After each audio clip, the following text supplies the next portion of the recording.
Kita bisa mudah mengukir di atas kaca tanpa menggunakan alat ukir seperti pahat dan pisau.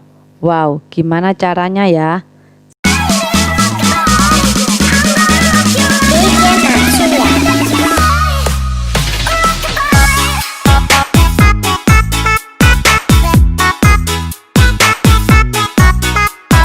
Good morning. Masih ingat kan apa itu unsur halogen? Unsur halogen merupakan unsur yang sangat reaktif yang terletak di golongan 7A dan juga bersifat sangat elektronegatif yang terdiri atas fluorin, klorin, bromin, iodin, dan astatin yang mudah diingat dengan hafalan jitu Van de Charles, Bronson, idaman Ati. Fluorin disimbolkan dengan F dengan nomor atom 9 dan nomor massa 19 yang berwujud gas pada suhu kamar. Fluorin pertama kali diisolasi oleh Henry Mason pada tahun 1886 dengan mengisolasi larutan KHF2 dalam cairan HF dengan menggunakan elektroda platinum iridium pada suhu minus 50 derajat Celcius. Kelimpahan fluorin cukup tinggi, mencapai 0,02% dengan mineral utamanya berupa fluorspar atau CaF2, kriolit Na3AlF6, dan fluoroapatit Ca5PO4 3 kali F.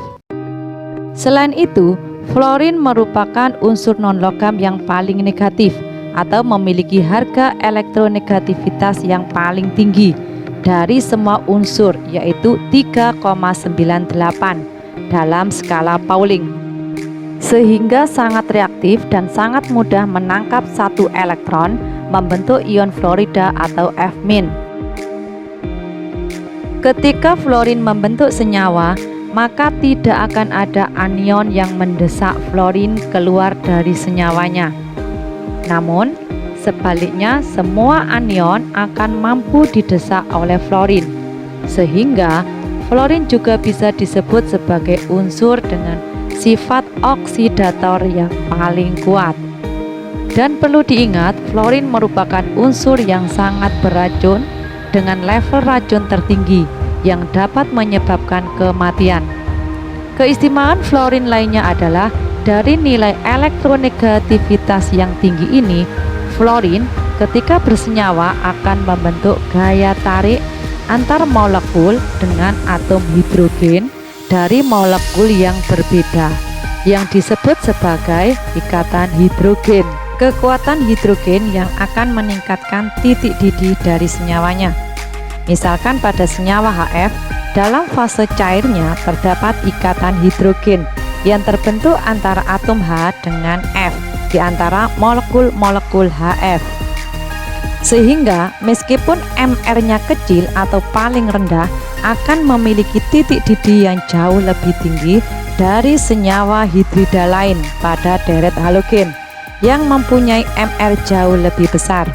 Bayangkan HF dengan MR20 memiliki titik didih 19,5 derajat Celcius, sedangkan HI dengan MR 128 memiliki titik didih minus 35,2 derajat Celcius. Hal ini terjadi karena adanya ikatan hidrogen yang sangat kuat antara molekul-molekul HF. Fluorin ini banyak dimanfaatkan dalam kehidupan sehari-hari, misalkan dalam bentuk fluoride atau fluorida. Contohnya, kalium fluorida yang banyak digunakan sebagai bahan aktif pada pasta gigi yang mampu menggerus plak dan kotoran pada gigi. Manfaat lain adalah sebagai penyusun bahan polimer tetrafluoroetena yang sering digunakan sebagai anti lengket pada alat dapur seperti alat penggorengan. Polimer dari tetrafluoroetena ini lebih dikenal sebagai teflon. Nah, satu lagi, fluorin dalam senyawa HF merupakan satu-satunya asam yang reaktif terhadap silika atau kaca, sehingga bisa digunakan sebagai bahan kimia untuk mengukir kaca. Wow, keren kan? Karena sifatnya yang reaktif terhadap silika atau kaca, sehingga HF ketika disimpan tidak ditempatkan dalam wadah kaca, tapi harus disimpan dalam wadah plastik seperti HDPE dan PET.